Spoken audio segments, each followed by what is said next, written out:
Yes, amahoro rero y'Imana nakomeze kubana namwe aho muri hose yaba hanze y'igihugu ndetse n'abari mu gihugu. Tunakomeje kubashimira uburyo mukomeje kutugaragariza ko mudukunda.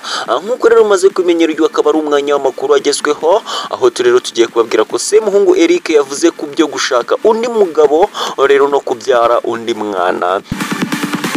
Eric rero Semuhungu rero uri mu bakunze kutavugwaho rumwe ku mbuga nkoranyambaga, yatangaje ko rero yifuza kubyara umwana, ahamya ko nubwo rero ataryamana n'umukobwa azashaka umutwitira, anakomoza rero no kuba yashaka undi mugabo.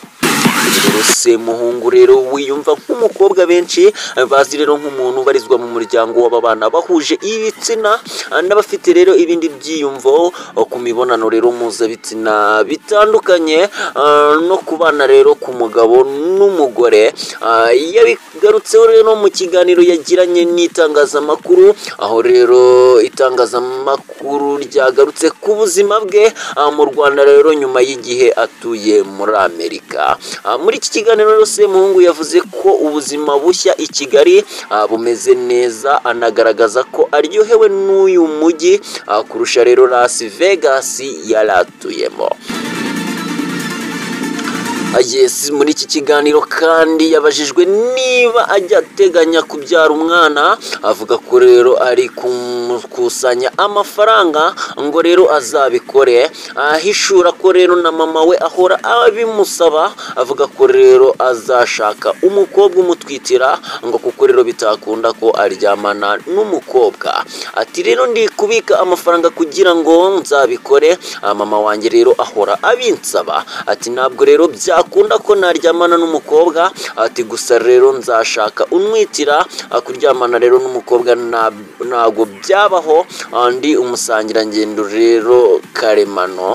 Iyi rero akaba ari imvugo akunda gukoresha agaragaza rero ko aryamana n'abagabo bagenzi be. Semuhungu rero Eric kandi yabajijwe ku byo atekereza kuba yashaka undi mugabo nyuma rero yuko uwo bari barashyingiranywe yitabye rero Imana muri 2017, avuga ko yiteguye rero gushaka igihe icyo ari cyo cyose azabona rero umukunda by'ukuri.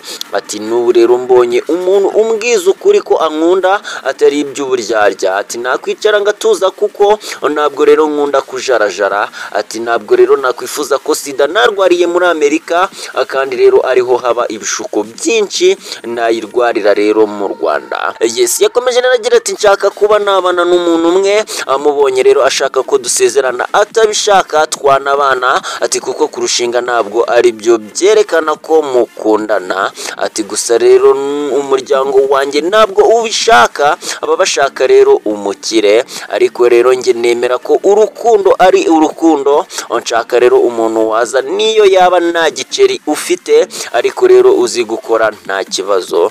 Ariko rero kuvuga ngo Eric namaze kugira ibyo ngeraho, nshaka rero umuntu turi mu rugero rumwe, ntabwo mbikunda. Ngayo nguko. Yes, inshuti rero bakunzi b'Umutsindo TV, ni munyemerere kandi munkundire koko amakuru yacu tuyasubikire hano, nze kubashishikariza kuza gukurikira andakurikira. Nkaba nakubwira ngo rero niba utarakora subscribe kuri channel y'Umutsindo TV, nkaba waracikanwe wakora subscribe kugira ngo amakuru yacu utuntu n'utundi bijya bikugereraho ku gihe. Mwari kumwe rero nanjye Dani Dash, Imana ibarinde. Ciao ciao.